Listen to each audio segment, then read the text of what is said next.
Bienvenue à l'épisode 6 du podcast de Performance Impetus. Aujourd'hui, c'est la partie 2 avec Marc-Olivier Simard. On va décortiquer ma préparation pour mon 100 miles à l'Ultra Trail des Chic-Chocs. Donc, on va vraiment passer en revue toutes les phases de mon entraînement, faire un deep down, comment qu'un athlète comme moi peut se préparer pour un 100 miles. Donc, si vous voulez suivre un peu mon parcours, on va refaire des épisodes à travers ma saison pour voir comment que finalement ça s'est passé, puis de faire comme une rétroaction sur chaque phase. Bonne écoute! Ce qui est le fun avec l'Ultra Trail, c'est que ça exige beaucoup de préparation quand tu fais des longues distances. Puis, autant que ça peut être le fun, autant que ça peut être stressant la journée de la course. C'est pour ça que j'ai décidé de créer une petite checklist avant ta course qui va te dire quoi faire 4 semaines avant, 2 semaines avant, les journées avant ta course, puis le matin même pour que quand tu arrives à ta course, ben, tu te sens prêt, puis tu as juste à penser à performer. Il n'y a pas à te stresser quoi faire, quoi pas faire, quoi oublier. Tout est écrit là. Fait que si ça t'intéresse, tu peux le downloader. Le lien est dans les notes de l'émission.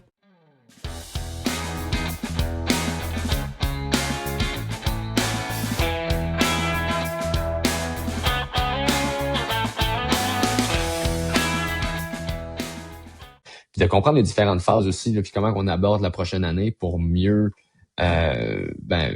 comprendre les trucs, puis de pas justement là, pour piquer en fait au bon moment, pour pas arriver dans 2 mois puis dire OK, ben là, pourquoi il y a ça qui arrive? Ben peut-être parce que justement la phase 1 dans laquelle on est présentement, qu'on a commencé avant hier, ben a pas été faite. Fait que si par exemple tu dis ben moi je veux être dans ce qui est le fun, flash sur Strava, je veux faire des trainings qui sont de qualité, je veux augmenter mon volume, je veux avoir l'air de faire du D+, en malade, ben chaque chose en son temps aussi. Il faut préparer chaque phase, puis il y a un but précis, puis il y a aussi de la muscu à faire au travers de ça pour préparer le corps, parce que ton corps, il faut que tu le prépares à faire des dizaines de milliers de pas répétés avec du dénivelé au travers de ça pour ton jour J.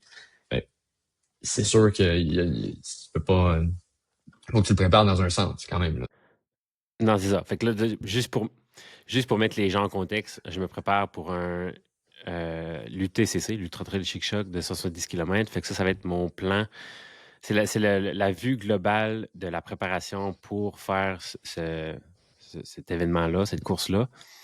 Puis on va voir phase par phase. Puis j'ai même eu une idée, si t'es down, là, on pourrait même, après chaque phase, se faire un podcast puis de faire comme un review de chaque. Ben oui. C'est comme ça, les gens pourraient voir comme vraiment la progression. OK, cette personne-là, je suis parti de tant de kilométrage par semaine, c'était ça mon niveau, puis voici qu'est-ce qui s'est passé dans les changements. Fait que, on pourrait puis voir les ça, ajustements qui sont faits de manière hebdomadaire aussi, puis voir, OK, ben on s'enlignait vers ça, il est arrivé telle chose. Assurément que ça peut en dire long, puis justement rationaliser un peu tout ça, puis de dire, OK, ben c'est normal, ça fait partie de ça dans une préparation d'ultra qui se passe X, Y, Z d'événements qui viennent bousculer un peu le tout.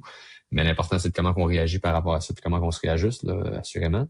Fait que allons directement dans la phase 1. Puis avant de commencer, c'est important de nommer aussi que tu pars pas de zéro. Là. Comme on disait en début d'épisode, tu as un background athlétique assez intéressant aussi. Puis t'es pas réveillé du jour au lendemain de dire OK, ben aujourd'hui, je suis sédentaire, puis je me mets à aller faire un ultra. Fait que là, on considère quand même ton background des dernières années où que ton corps a été capable d'encaisser du bon volume d'entraînement.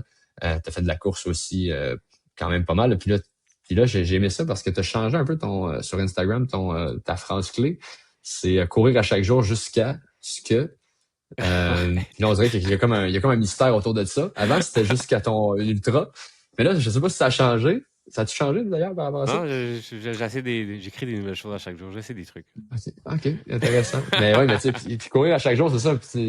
On s'en est déjà parlé, justement. C'est une belle vision, mais ça reste que ça se peut à un certain point que ton corps ait besoin de repos. Puis ça, c'est ce qu'on se parlait il y a quelques semaines. Ça se peut que juste pour garder ton défi, demander on aille te faire courir en piscine, juste pour significativement parlant, pour que tu gardes ce mindset-là de vouloir courir à chaque jour. Mais c'est certain que d'avoir des journées de récupération, puis tu le fais bien quand même. Tu sais, souvent, tu vas juste jogger pour un 500 mètres, juste pour garder le défi en vie. Ça, c'est super cool. Mm-hmm. Mais il faut pas non plus, justement, ça pourrait être une erreur là, de dire, ben là, il faut absolument que je fasse mon défi, même si j'ai de la grosse douleur, puis qu'il faut que je sois en mode guerrier pour aller faire ce petit 500 mètres-là. Ben non, mais je préfère qu'on le fera en piscine, on le fera supporter sur le tapis avec des élastiques, bref, pour réduire l'impact. Là, on trouvera des moyens pour le faire. Oui. Mais tu sais, je suis pas Je suis pas à tout prix, je vais courir à tous les jours, là. Tu sais, si j'ai une blessure trop. Je m'avais toujours dit, si j'ai une blessure trop grave, puis que ça demande de ne pas courir, je cours pas, là. Tu sais, je suis pas. Mm. Sage, très sage, c'est ce qu'on veut entendre. Puis pour même les gens qui écoutent à la maison, ben c'est aussi sage de pas vouloir non plus des fois de sticker sur un défi justement qui peut nous amener plus de négatifs que de bienfaits. Mais présentement, c'est super bien fait de la façon que tu l'abordes, puis c'est très bien segmenté, fait que ça, il n'y a pas de problème. Fait que, ben, passons tout de suite dans la phase 1. La phase 1, je Yes. te dirais, c'est la phase la moins sexy. Là. C'est vraiment ce Mhm. qui est plate, ce qui va peut-être même être qui peut paraître justement là, c'est ce que les gens vont pas faire parce que ben c'est de la basse intensité. Fait que je te dirais que dans cette phase-là, on veut travailler les fondations. Fait qu'on part la machine tranquillement. Tu viens de sortir quand même là, d'une bonne année d'entraînement. On veut garder le moteur. On veut justement là, que ton volume soit fait, la plupart de ton volume soit fait à basse intensité. Dans cette phase-là, on va être en phase pyramidale. Fait que dans la phase 1, justement, ben, pyramidale, ça veut dire quoi? Ça veut dire que 90% environ de ton volume va être fait à très basse intensité, zone 1, zone 2, maxi, environ, puis seulement à 10% d'intensité. Fait que ça va être très, très modulé, puis on va passer, justement, on va augmenter de semaine en semaine. Puis si on regarde dans ton plan, justement, le D+, puis le volume approximatif par semaine, ben, on va passer d'un 40 kg environ, on va aller toucher du 85 pour redescendre un petit peu par la suite avant de passer à la prochaine phase. Fait que ça, c'est la phase 1. Je te dirais, là, bon, le but de tout ça, ben, c'est de renforcer les tissus, de renforcer les tendons, les ligaments, les muscles stabilisateurs, prévenir les blessures aussi. On n'en parle jamais assez, mais prévenir les blessures à la course à pied passe beaucoup par juste l'activation à basse intensité. Mhm. Puis aussi, ben, là-dedans, ben, dans la musculation, ben, ça va être musculation, renforcement, entraînement fonctionnel, ou que là, ben, là, ça va être stabilisateur. Ça va être des mouvements de base avec des charges moins élevées, mais où on va travailler le range of motion, exercice de core, et c'est le temps justement de travailler la mobilité, c'est le temps de travailler la musculature des pieds aussi, chose que parfois on OK. néglige chez les coureurs. Fait que bref, vraiment de travailler notre base là, pour qu'après ça, la base de la maison, là, ben, on peut prendre l'exemple de la Ouais. maison, que les fondations soient vraiment solides. Puis qu'on veut aussi éviter de, justement, on veut prendre le temps de bien gérer ton bobo au hamstring présentement, Ouais. qui est encore un peu présent, là, de ce que on s'était parlé, ça va mieux, là, non, mais Ouais, ça va de beaucoup mieux. là, t'es-tu en train de mentir à toi-même quand tu dis ça? Non. Je Euh, pense pas. je pense pas, voilà. Non, mais puis en même temps, justement, on parlait de force dans les dernières semaines. Je te disais, tu sais, dans notre phase d'entraînement, il va y avoir de l'entraînement plus en force aussi qui va venir, donc on va aller chercher l'entraînement avec plus de charge. Mais là, présentement, on n'est pas là encore. Tu sais. Présentement, c'est justement le travail du bon range of motion, d'assimiler l'impact, basse intensité. On veut sortir de cette phase-là, oui, en ayant accumulé une certaine fatigue parce que ça reste que tu vas t'entraîner, mais pas taxé musculairement parlant, pas de raideur. Ça devrait être le smooth, là, d'apprendre à ton corps que lentement, ça fait du bien, puis d'absorber l'impact, d'apprendre à ton corps d'absorber l'impact. Des millions de pas de course à pied principalement à petite intensité. Fait qu'on Tu sais, solidifie la mécanique de base. la Ouais, c'est ça qui est plat, c'est ça que tu as dit? OK. Ah,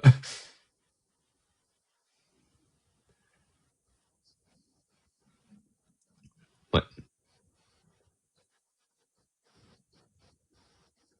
Ouais, exactement. Puis parce que là, c'est sûr, là, présentement, ben là, on augmente le volume sans nécessairement augmenter de l'intensité, mais plus tard, lorsqu'on va être dans le spécifique, ben, c'est certain que ton corps, faut qu'il soit prêt à faire de l'intensité, faut qu'il soit prêt aussi à encaisser du volume. Mais pour ce faire, faut qu'il ait fait ses devoirs un peu par le passé, puis de vraiment travailler à basse intensité pendant un certain laps de temps. Fait que là, présentement, c'est ton défi de courir à chaque jour, puis de bien segmenter ces intensités-là. C'est excellent, c'est parfait, reste en basse intensité, ça sera pas sexy, ça flashera pas sur Strava, c'est clair, les gens vont se dire crime. Il est en train de se désentraîner principalement parce qu'il fait juste de la zone 1, zone 2? Mais non, au contraire, tu travailles intelligemment, puis tu travailles vraiment la base de ta fondation de maison. Là. Mhm. Fait que ça, c'est ce qui en est pour la phase 1. Ouais, excuse. Ben, ce que je viens de dire, c'est que on peut même le voir un peu avec Training Peak que ma forme, tu sais, là, ça fait 2, 3, 4, même peut-être 4 semaines que je fais pas d'intervalle, puis Ouais. que ma forme est pratiquement la même, là. Ça a pas descendu dans Training Peak, là, pas tant que ça, là. Non, c'est ça, c'est clair. Puis, tu sais, faire des séances d'intervalle, il va en avoir, c'est certain. Là, présentement, on était plus en mode stride, puis tester un peu le hamstring. On veut justement pas partir à faire de la vitesse, puis là, que le hamstring lâche parce que il est pas revenu à 100%. Puis là, présentement, si tu as pris les bonnes démarches là, d'aller voir c'est la physio que tu vas voir ou Ouais. à chaque ouais, ça c'est excellent aussi d'ajouter ça. Puis souvent dans un plan, ben c'est important aussi que tout le monde se parle dans un sens. Là, fait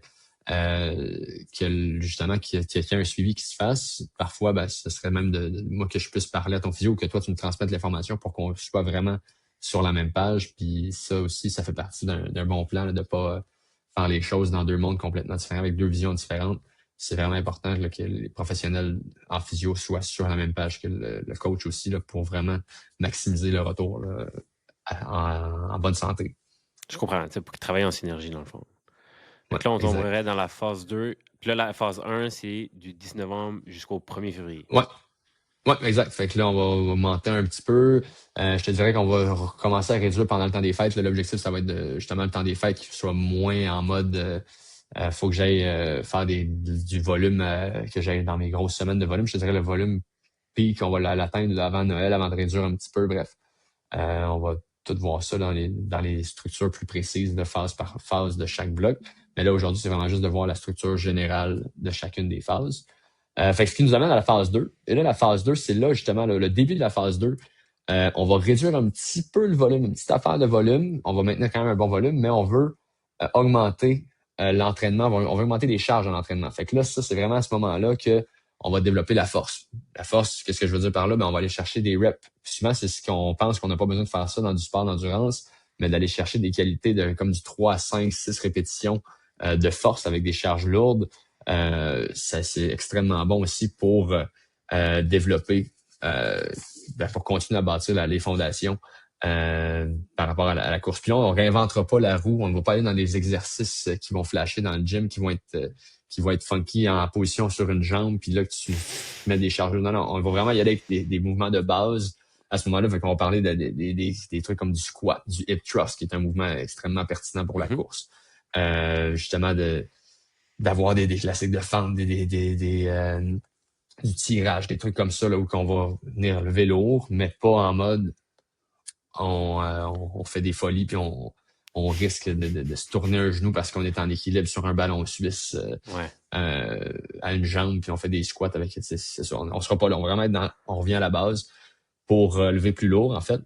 Ça me Puis parle, ça. en fait ce que ça va nous amener justement c'est pour courir plus fort avec moins en fait pour maximiser un peu ton adaptation pour même améliorer ta mécanique de course en fait quand tu vas te mettre en situation de course ben, ça va être plus fluide vraiment puis tu vas être capable d'encaisser un peu plus aussi là. Moins de fatigue aussi qui va s'en suivre parce qu'au final ben, dans le trail ben, c'est certain que c'est à ne pas sous-estimer là, quand tu descends la force que tu as dans tes quads dans tes muscles quand tu descends. C'est énorme. C'est assez intense là, quand même. C'est énorme, exactement. Fait que ça, c'est vraiment le moment qu'on veut le faire. Puis dans cette phase-là, ben, on va réduire un petit peu le volume parce qu'il faut quand même que le corps absorbe ça comme il faut. Puis ça, on va pouvoir s'en parler aussi de voir comment ton corps encaisse ça en début de phase. Puis on va continuer à courir, c'est clair, mais un petit peu de volume, un petit peu moins de volume là, à ce moment-là que dans le pic de la phase 1. Mm-hmm. À ce moment-là, c'est ce qu'on fait. On commence comme ça. Ça va aider justement, comme je disais, là, ton économie de course pour la suite qui va nous amener dans la phase 2 de course. Ben, il y a deux phases de muscu. Là. Il va y avoir la phase de force, puis après c'est la phase de conversion, où que là, justement, là, on commence tranquillement à être un petit peu plus dans le spécifique au niveau de la muscu. Ça veut dire que la muscu va être plus dynamique. Fait que là, ça va être plus un mélange de justement de sauts, de charges un peu plus rapides, plus explosif un petit peu. Fait que là, d'encaisser, d'apprendre à ton corps justement à encaisser ces impacts-là que la course va mener en trail puis en descente de montagne, par exemple. Fait que là, on est plus spécifique un petit peu. Fait que on transitionne vers cette phase-là. Ouais. C'est une phase qui est plus courte. Là. Ce que je vois, c'est C'est-tu plus court? Ou c'est la même... Au niveau, C'est du au niveau de 2 la muscu, là? février? Ben, mettons Euh, la durée de la phase 2 au ouais, total. la phase 2, ben, c'est du 2 février au 12 avril. Fait que février, mars, avril, fait que t'as genre de 2 mois et demi à peu près là, dans cette phase-là. OK. Fait qu'un genre de 12, ouais. 10 Nice. semaines Puis les peut-être, 10, dénivelés, 11 est-ce qu'ils semaines. montent aussi? Ouais, revenons au dénivelé, c'est ça. Donc, on reprend, tu sais, ça va.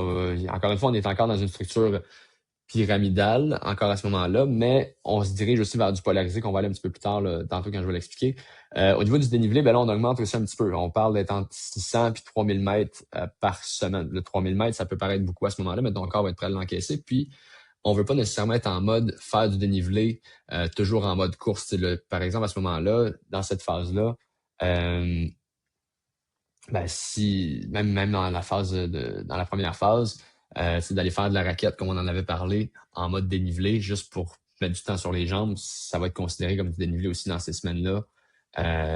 Juste pour passer du temps en montagne, passer du temps sur tes jambes, encaisser la charge musculaire que vient procurer là, justement les montées dans la montagne. Fait que ça, ben, on veut passer entre du 600 mètres à 3000 mètres là, dans cette phase-là. Puis au niveau du volume, ben, dans la phase 2, on va augmenter un petit peu. On va être en du 40 et du 90 km semaine à ce moment-là. Fait qu'on OK. augmente encore un petit peu, mais rien de démesuré parce qu'il faut aussi respecter ce à quoi ton corps est habitué. Puis on veut pas augmenter là, Trop mettons, d'un drastiquement. 25% de volume, c'est ça, en 2 semaines. Là, on veut vraiment faire les choses là, intelligemment puis bien progresser à ce niveau-là aussi.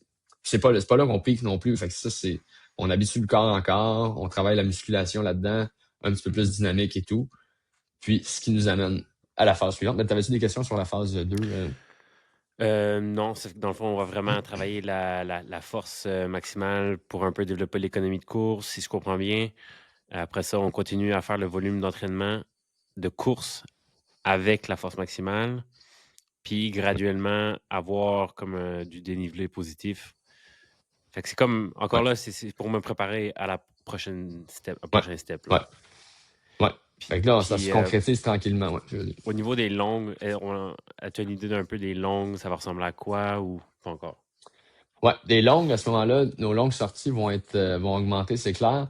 Puis on va aller essayer d'aller chercher un ratio aussi au niveau du D+. Mais là, mettons, dans ta course, en avait parlé, c'est un ratio de 60 mètres par kilo à peu près qu'il va falloir que tu aies cherché.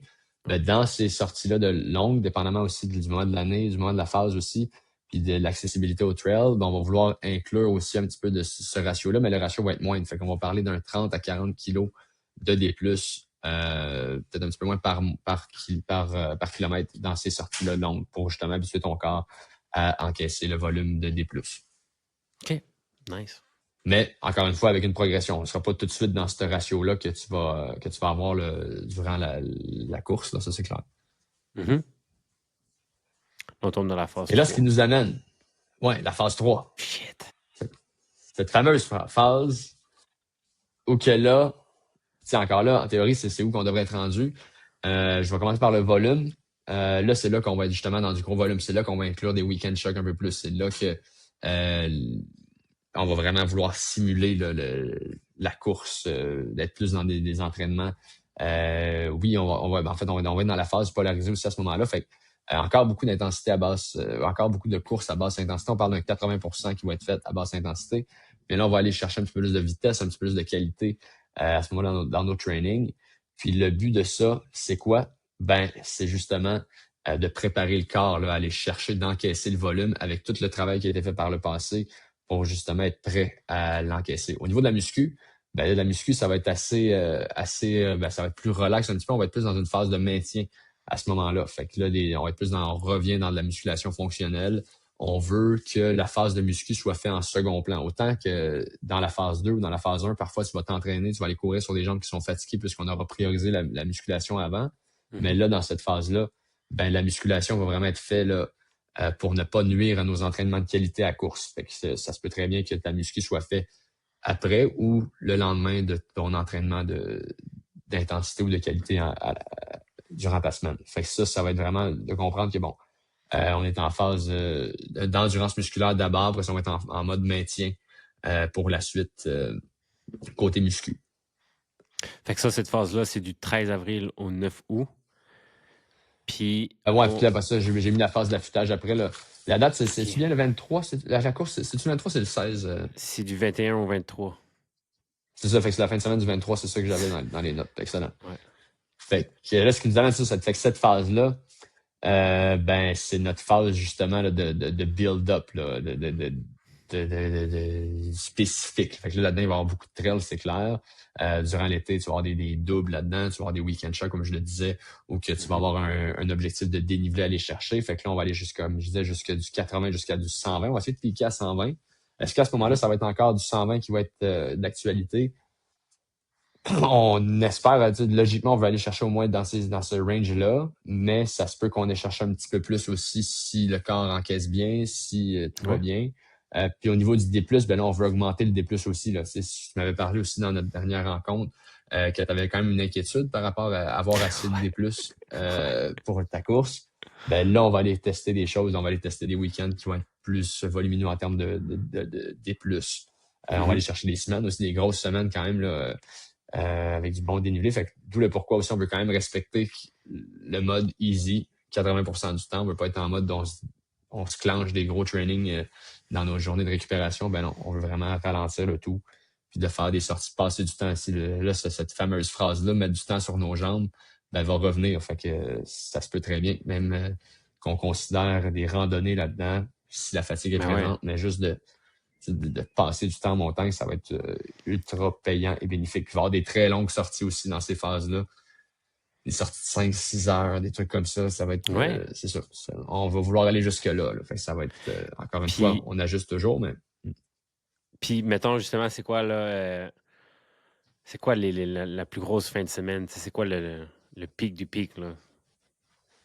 ouais, ben, c'est sûr, on va aller chercher un week-end choc là, de chercher ben encore là, ça va varier, mais idéalement, dans le profil que tu as actuellement, d'aller chercher un 60-80 kilos en un week-end, ce Mhm. serait ça l'objectif aussi, là, de le faire sur 2-3 jours, de le segmenter avec des doubles, puis ce serait vers ça qu'on s'en va, là.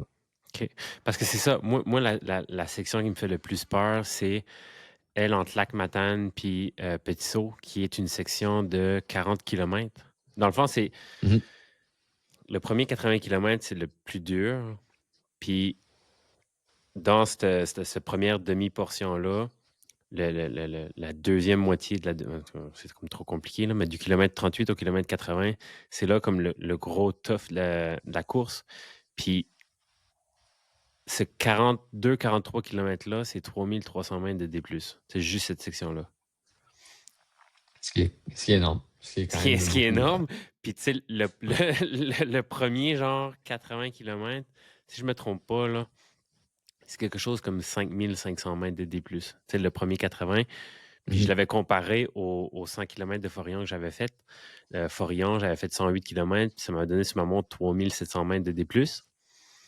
Puis Ouais. là, le premier 100 kilomètres de cette course-là, c'est 6000 mètres de D+. Fait que, tu sais, c'est deux courses totalement différentes, là. C'est ça, c'est du stock, ouais, vraiment. Puis le danger, justement, ça serait de dire, ben là, vu qu'il y a beaucoup, beaucoup de dénivelé, faut absolument augmenter rapidement le D+, en fou. Ben oui, c'est sûr Mhm. qu'on va l'augmenter, le D+, mais on peut pas non plus, tu sais, logiquement dire, OK, ben je passe de cette course-là qui était à du 3000, puis là, je me prépare pour le triple de ça, puis j'augmente du Ouais. triple rapidement du volume. C'est le volume, le D+, on veut l'augmenter quand même, ça allait toucher du 4000, 4500 peut-être, c'est sûr, dans les grosses semaines. Est-ce que ça sera plus parce que le corps va avoir bien répondu? Il est possible. Il est possible OK. aussi, dépendamment des phases avant aussi. Puis ça, c'est quelque chose aussi qu'on va tester aussi, de voir comment ton corps répond à tout ça là, dans les prochains mois. Mais la structure de base reste quand même assez... c'est très conservateur là, comme plan de base. Puis c'est sûr, on va le moduler un petit peu aussi, là, c'est clair, mais on veut le faire le plus scientifiquement possible au niveau de la base de tout ça, là. Mhm. Puis, tu sais, anyway, on s'entend que je m'en vais pas là battre un record, là, tu sais, c'est juste le finir, là. Fait que, tu sais, De bien le faire aussi, puis d'avoir fait tes devoirs aussi, d'avoir le sentiment d'avoir fait tes devoirs avant pour que ce soit... Ben, ça sera pas le fun. C'est sûr que ça sera pas le fun pendant. C'est ça. Puis Non. cette fameuse phrase du monde de la trail, si c'est le fun ou si ça va bien, faites-en pas, ça va finir par passer puis ça va Ouais. redevenir plus difficile. Mais ça, c'est sûr, on peut le préparer, mais on le préparera jamais autant que le jour J. Mais ça, c'est là que la force du mental va venir t'aider. Tous tes entraînements, toutes les fois que tu t'es mis dans des situations pas faciles à l'entraînement, ben, ton corps va être prêt aussi à repousser ça. Puis c'est certain que il peut se passer bien des choses jour J, mais au Mhm. moins, on va mettre les chances de notre côté science, là, et côté entraînement et devoirs qui auront été faits là, avant. J'ai une question qui me pop en tête. Y a-tu, tu sais, après un certain nombre de... Ce que je veux dire par là, c'est que moi, présentement, je pense beaucoup avec l'insécurité de pas assez d'en faire. Mhm. Y a-tu un moment donné dans l'entraînement où est-ce que, tu sais, de n'en faire trop, c'est comme pas tant plus bénéfique? Je sais pas si je m'exprime bien, là. Tu sais, j'avais déjà Ça dépend entendu de un la moment donné... progression. OK. Ouais. J'avais déjà entendu quelque Ça dépend de part ta comme progression. quoi... M'en est plus t'en fais, moins c'est bon. OK. Puis ça, c'est quelque chose qui est assez partagé aussi. Là. Tu regardes les marathoniens aujourd'hui, ils tendent, la science tend à dire qu'ils essaient de réduire un peu le volume hebdomadaire par rapport à avant. Tu sais, avant, on était des fois dans les marathoniens, c'était du 200 qui était vraiment présent. Là, c'est plus du 160, 180, ou même encore. Tu sais, ça dépend aussi, là, ça dépend de chaque athlète, mais étonnamment, quand même, il y a quelque chose d'assez perturbant, même quand on regarde ça, c'est que le corps est quand même fait, est quand même capable d'encaisser du volume aussi. Puis souvent, on va penser que ben là, si je fais des semaines à 100 kilos, oublie ça, c'est sûr que je vais me blesser. Ben, si c'est bien fait, s'il y a une belle progression, ben, c'est certain que ton corps, finalement, il va bien répondre à ça, puis il va être capable de l'encaisser. Si tout le reste est bien, si la récupération est bonne, si la nutrition est bonne aussi, puis tu vas être capable de bien le faire. Mais c'est sûr que je te dirais que le danger, c'est d'augmenter vraiment, vraiment trop vite. Là. Si tu passes d'un 80 kilos, puis tu dis, OK, ben, la semaine suivante, je fais un 140, ben là, c'est là que c'est sûr qu'il y a un risque. Là. Il y a un risque de créer une grosse fatigue, il y a un risque que ton corps n'est pas adapté justement à ça. Fait c'est pas le best. Là. J'avais déjà entendu quelque part que passer des sorties de 35 km et plus, il n'y avait pas tant de plus. Mais tu sais, ça fait longtemps que j'ai entendu ça, là, mais... Ben, ça dépend dans quel contexte. C'est sûr, en trail, si tu prépares un 170, pratiquement, comme on s'était dit, Ouais. c'est sûr qu'à un certain point, il faut que tu aies faire des longues distances sur tes jambes, des longues sorties sur tes jambes pour habituer le corps. C'est sûr, si tu fais toujours des 35 sur route, des 35 kilos sur route, puis tu arrives en trail, puis là, il n'y a pas le même des plus, puis ça peut jouer, là, c'est clair. Mhm. Euh, mais d'un autre côté, il y a aussi des bienfaits quand même à aller chercher des longues sorties durant des week-end chocs, par exemple, mais pas à chaque semaine. C'est sûr, à chaque semaine, tu n'auras Ouais. pas des 50, puis des 60, puis des 6 heures à faire là, sur tes jambes tout le temps nécessairement. Il y a une progression à avoir à ce niveau-là. Puis, mais je serais curieux de voir l'étude justement ou le truc par rapport Eh à non, ça.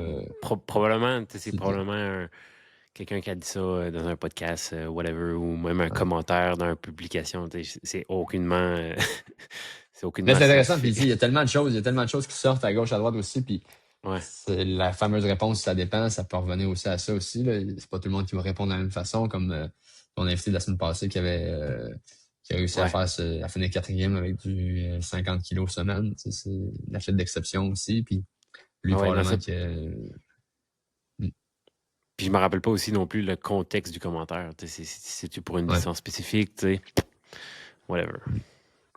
Donc, phase d'affûtage. Avec la phase d'affûtage, ben là, on parle d'un 2 semaines environ, où que là, on va réduire au niveau de la charge d'entraînement, c'est clair. Au niveau musculaire, certains professionnels pourraient dire que ça ne change plus rien.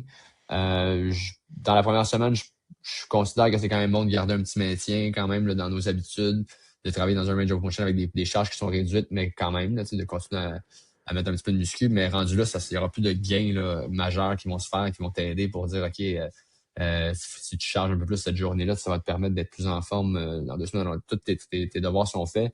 Là, justement, à ce moment-là, c'est là de se dire, OK, le corps va arriver quand même fatigué au début de cette phase-là. C'est normal qu'on se sente un peu comme de la bouette dans ces semaines-là, mais justement, de ne pas en faire trop, de respecter le processus, de justement, des fois, d'ajuster les entraînements. Ça se peut que l'entraînement, il passe vraiment pas bien, mais de pas s'acharner à dire, il faut absolument que je le finisse, il faut absolument que j'aille plus vite pour ci, pour ça.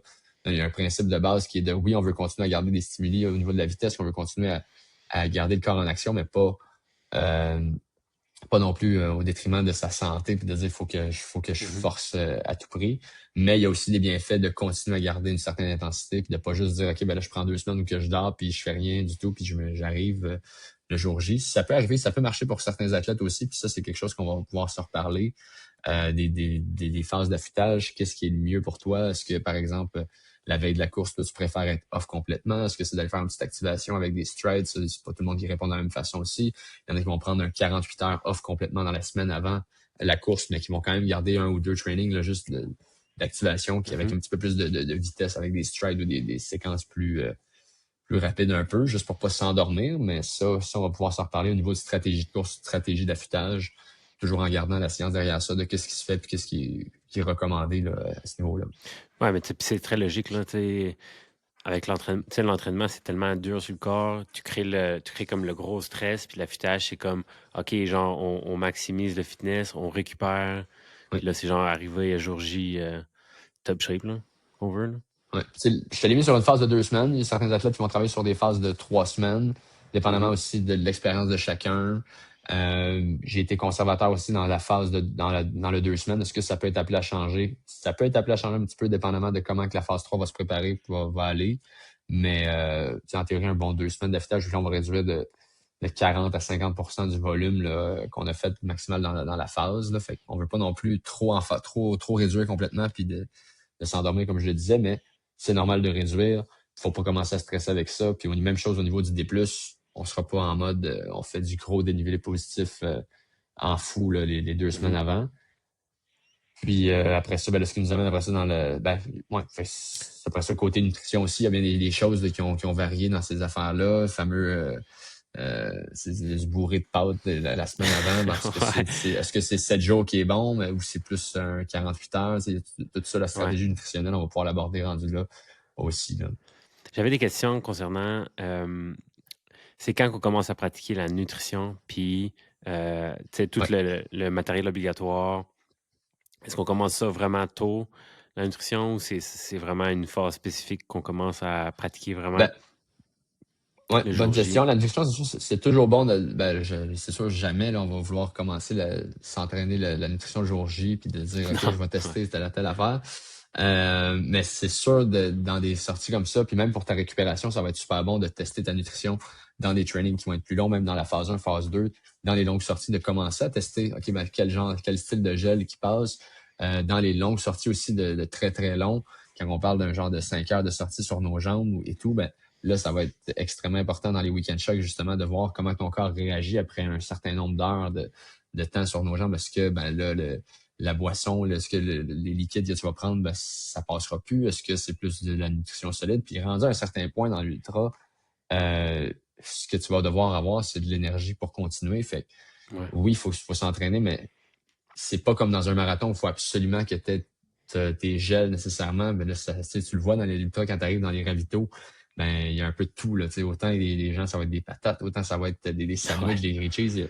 Tu veux être capable d'emmagasiner le plus de Mhm. bouffe possible sans que. Parce que la pire chose, c'est que là, quand tu sens que tu n'es plus capable, si tu plus capable de manger ou de te nourrir après 70 kilos, ben là, on a un problème quand même. Là, Ben fait que oui. ça, c'est ça qu'on veut. Là. Fait que oui, on peut se pratiquer, s'entraîner là aussi. Ouais. Puis c'est surtout, je pense aussi, la chaleur, tu sais, ça peut aussi fucker un peu la stratégie de nutrition, là. Ce serait de voir Ouais. de tester aussi la nutrition en chaleur.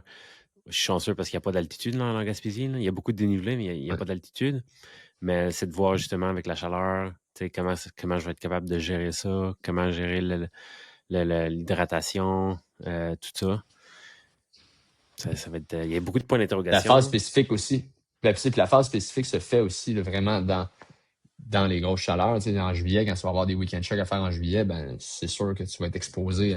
C'est pas comme s'il fallait que tu t'entraînes l'hiver pour faire un ultra, puis finalement tu t'en vas au chaud début de saison, puis ton corps n'est pas habitué. Là, c'est Ouais. aussi. Mais je suis chanceux jusqu'à maintenant pour la nutrition parce que ça rentre bien quand même. Pour vrai, je sais pas pourquoi, là. Je suis béni des dieux, là. On dit jamais jamais, là. Mais quand j'ai fait mon 100 km, j'avais été capable Mhm. de quand même tenir genre 100 grammes par heure pendant comme 17 heures, là. Ce qui est très très bon. Là. Puis c'était sous quelle forme tes grammes que tu prenais? C'était plus gel, liquide, J'avais, nature? dans le fond, j'avais toujours la même stratégie. C'était à chaque 20 minutes, je prenais un gel. Puis avant de prendre mon gel, je prenais une gorgée d'eau. Gel, gorgée d'eau. Puis dans l'heure, j'avais une flasque avec 80 grammes de glucides dedans que je prenais la moitié par heure. Quand même, ouais. Puis, un peu comme random, à un 20 minutes, je rentrais du solide. Au feeling, le solide, puis genre, Ouais, ça a bien passé. ouais. Puis, à même un moment donné, j'ai mangé de la lasagne à ma course. Ben, c'est ça, mais au final, ouais, c'est ça qui est drôle de l'ultra un peu, mais Ouais. c'est tant mieux si t'es capable de faire ça, c'est excellent, mais ouais. OK, ben c'est bon à savoir aussi pour ça, mais tu sais, le but, c'est pas non plus de s'asseoir là-dessus et de dire, ben là, moi, je me nourris plus pendant mes sorties parce que je sais que je réponds bien à ça. Au Mhm. contraire, comme je le disais, de bien se nourrir pendant nos sorties longues, easy, autant que ça peut paraître banal, ben, c'est super bon pour que ton corps récupère mieux physiquement puis que tu reprennes le lendemain ou le surlendemain puis que que tu sois peut-être pas accumulé de fatigue aussi trop parce que ça peut provoquer ça aussi, là. Mhm. On est, on va dire, ben, je m'en vais juste sur 1 heure et demie, j'ai pas besoin de nutrition, ouais. C'est sûr, tu vas être capable de faire ton training si c'est à basse intensité, mais ça peut être pas mauvais d'avoir le fameux gel à mi-parcours ou d'en avoir même deux, là, cette journée-là, même si c'est facile, là. Ouais, puis ça va aussi aider aussi ton prochain workout, je pense. Tu sais, Exact, ouais, oui, tu vas mieux performer le workout aujourd'hui, mais tu vas moins avoir vidé tes réserves. Fait que peut-être demain, puis c'est ça. après-demain, tu vas être mieux. Là. Euh, Mm. Avant de finir, à quel point tu penses que je devrais analyser le parcours, tu crois que je veux dire? Tu sais, tu sais, l'organisation, Faire pas de la reconnaissance de l'organisation, parcours, genre. aller faire des sorties dans le parcours et tout, ça peut être bon. Puis ça, on va pas ça, c'est plus dans le spécifique, là, justement, dans les phases. Si tu as accès, parce que tu vas avoir accès là, au parcours quand Ouais, même, tu peux y aller faire des sections, puis pour c'est comme les sections, le 40 kilos qui te fait un peu peur, ben, tu sais, d'aller faire un aller-retour là-dedans de moitié-moitié dans une très longue sortie, ça peut être bon juste pour assimiler le parcours puis de reconnaissance. Là, ça, t'as la chance d'avoir ça aussi que tu peux ouais, faire. Fait que c'est certain que ça va être bon de le plugger là, ici et là, mais pas virer fou non plus avec ça puis de dire ah ben là, il faut absolument que j'ai fait tout le parcours du 170 dans les prochains mois pour me sentir en confiance. Non plus. Je te ok. dirais qu'il faut que tu fasses confiance au dénivelé que tu vas avoir fait, au programme d'entraînement que tu vas avoir fait. Puis, dans le pire des cas, si tu l'avais pas fait du tout, tu serais capable de le faire, ce parcours-là. Tu sais. En théorie, là, quand tu vas finir ton plan d'entraînement, tu pourrais faire n'importe quel trail de 170, puis c'est sûr si c'est en altitude, puis ça peut être différent, Mhm. mais ton corps va être entraîné pour le faire, puis tu vas être good to go. Maintenant, c'est des sections plus techniques, d'aller faire de la reconnaissance, d'aller faire des randos dans ces moments-là, ça peut être super bon, là, vraiment. Aussi pour ma confiance, si on veut. Ouais, aussi, ouais, parce que tu l'as nommé quand même, c'est un enjeu, c'est tout ce qui est justement le stress que ça peut provoquer par rapport à la course, même le volume, de sentir que tu en as fait assez, faire une section sur des jambes fatiguées, de faire, ben, finalement, elle n'est pas si pire que ça.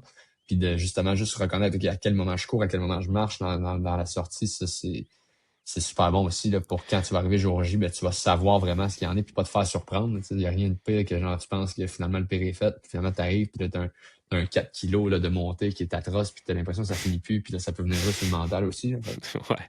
faut éviter ça. Là, ouais. Puis moi, ce qui me fait capoter un peu de ce défi-là, c'est que, tu sais, on parle, ça va être un effort de 40 heures. Tu sais, c'est quand même énorme, là. Tu C'est énorme. Ouais. sais, le premier cette année, il a fini en 31 heures. Fait que, tu sais, c'est même pas possible que je le fais genre en 35 heures, selon moi, là. Fait que, tu sais, il faut que je me mindset Mm. à un effort de 40-45 heures. C'est comment Ça qu'on va se être du prépare à travail. ça?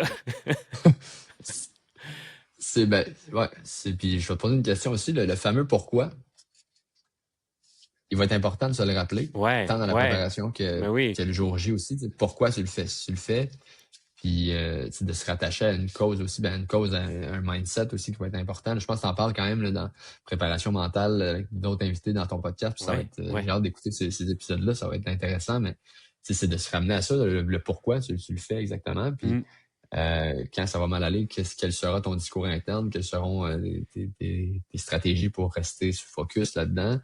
Puis c'est sûr que ça va être tough, mais c'est un plaisir qui va être le fun après, ça c'est clair, là, mais Ouais.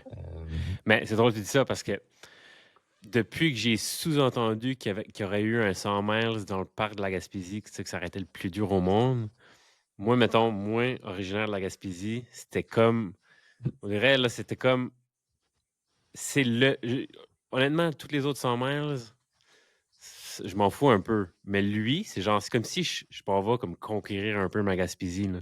C'est comme je m'en vais C'est bon. affronter ma Gaspésie, puis tu sais, pour un peu mettre un peu de légende, mon grand-père, lui, Mhm. c'était comme quand il avait 14 ans, il allait à la chasse. Puis là, c'était genre 2 heures. Tu sais, c'est comme un. C'est quasiment une légende dans ma famille, là. Il partait à 14 ans, 2 jours de marche pour aller chasser l'orignal, là, tu sais. Fait que c'était un peu comme ah, OK, je suis les traces de mon grand-père, puis je m'en vais conquérir ma Gaspésie, là. Puis, tu sais, Wow. c'est vraiment ce côté, genre, aventure qui me. Tu sais, je m'en vais à l'aventure, là, carrément, là. C'est comme, OK, je m'en vais. Je sais pas. Ouais, il y a de quoi d'inspirant vraiment, puis tu sais, tu fais juste le nommer comme ça, puis je suis là comme crème, ok, c'est hot là, comme défi, puis ton pourquoi il fait du sens vraiment, puis tu sais, je pense que tu vas l'aborder de la bonne façon. Puis en effet, ça reste un effort de 40 heures, c'est sûr, on va se mettre, tu peux te mettre à douter à gauche, à droite, de dire est-ce que je vais y arriver, est-ce que ci, est-ce que ça, mais au final, c'est de toujours se ramener, ok, hey, mon corps va être prêt pour ce genre d'effort-là. Puis ça peut paraître poche à dire, mais il y en a d'autres qui l'ont fait avant, puis il y en a d'autres qui vont le faire après toi. Puis t'as tout en ton pouvoir, t'as toutes les capacités pour y arriver. Ça, je suis même pas inquiet aussi, là. Fait que ça, c'est super pertinent. Puis ça va être de se parler aussi au quotidien, puis les doutes, ça va Mm. faire partie de la préparation. Puis le coach, on est là justement pour s'en parler, puis de dire, OK, ben, qu'est-ce qu'il y en est, comment tu vois ça, comment tu vois les choses. Puis parfois, peut-être justement, on va devoir réduire pour mieux rebondir. Puis Ouais. c'est ça. Le corps, des fois, il peut être vraiment surprenant. Pousser la machine, des fois, c'est ça. C'est des gens qui vont frapper, qui vont finir des ultras, ils vont dire crime à 25, je pensais jamais être capable de finir. Finalement, ils ont passé ce plateau-là. Puis c'est Mm. des deuxièmes souffles, ils vont en avoir. Là. Tu vas pas pogner ton 2, 3, Mm. 4, 5, 6e quasiment. Là, puis Ouais, c'est ça. Mais ça va revenir.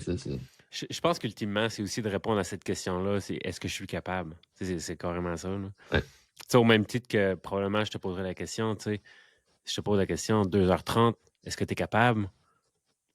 Tu sais, c'est un peu ce flirt-là entre dire je suis ouais, capable, je suis pas capable. Puis c'est de pouvoir. Tu sais, en réalité, c'est ça qu'on recherche là, à la fin, là, ouais, c'est de pouvoir dire hey, je l'ai faite. Là.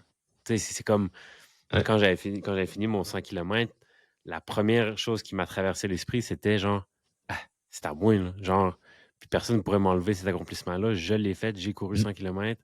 Je vais pouvoir dire à mes ouais, petits-enfants ton grand-père, là, il a couru 100 km. ouais. Alors, c'est très, très cool. Puis même chose quand tu vas finir ton 160, ben 170, puis tu vas faire ton 100 miles, puis ça va être hey, ton grand-père, il est parti à l'aventure dans la Gaspésie, puis ça va faire des Ouais. belles histoires aussi à raconter, là, ça c'est clair. Non, c'est ça. Puis là, il y a une autre phase, c'est le off-season. Ouais, le off-season, ben, tu sais, c'est juste de garder de garder en tête qu'il y a le calme après la tempête, là. Fait que, tu sais, dans cette phase-là, ben, on va être en récupération. Fait que là-dessus, ben, là, c'est volume, au feeling, des plus, ben, tu vas peut-être en avoir en masse. Fait que tu voudras pas faire de des plus à ce moment-là. Mais là, c'est de revenir à la base, justement. Restauration des tissus, et du système nerveux, faire du foam rolling, faire de la mobilité, faire un peu de yoga là-dedans. Aucune charge lourde, parce que tu vas retrouver justement Ouais. un équilibre, faire des exercices de renforcement, mobilité, revenir avec du travail de posture aussi. Là, fait que ça va être Mhm. dans ce moment-là pour bien revenir aussi, guérir les petits bobos. Puis voilà, ça ressemble à ça là, pour la planification là, des prochains mois qui s'en viennent. Là. Nice. Eh bien, merci Marco. Je peux t'appeler Marco? Ben, ça fait plaisir. Ben oui, certainement, Caroline. Euh, Fait que, maintenant, ouais, ben, j'ai hâte de suivre la suite, ouais. ben oui, non, c'est ça, je m'allais dire, c'est où que les gens peuvent te suivre sur le crew, c'est là, on plug tout. Oui, ben ça, on est très présent sur les réseaux sociaux, là, le Crew Run Club, on est là sur Instagram, Facebook, TikTok, on est là-dessus un petit peu.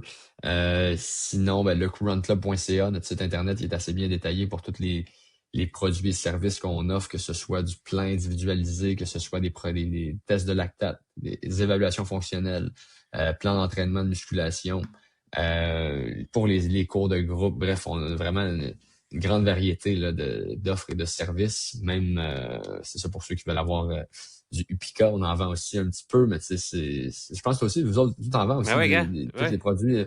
Ça, une Ouais, partie de mon inventaire. c'est excellent, c'est excellent. Ouais, fait que c'est là-dessus. Sinon, ben, là, d'un point de vue personnel, ben, sur sur Strava, je suis là, le crew Marco, montrer qu'on fait pas juste courir vite, mais on est capable de courir lentement, puis Malgré que c'est ton ça. courage lentement, il court vite en tabarouette. Non, pas du tout, pas du tout. Hmm. All right. Eh Ben, ben, ça merci ressemble à beaucoup, ça, je te Marco. dirais, ouais.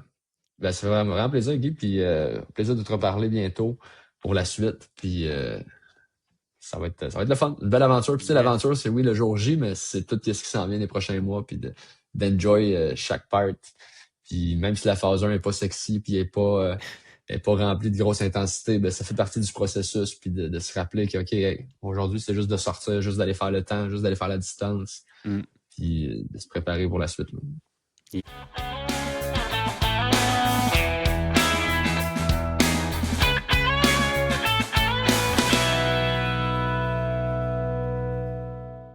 Merci d'avoir écouté l'épisode. On se dit à la semaine prochaine. Salut.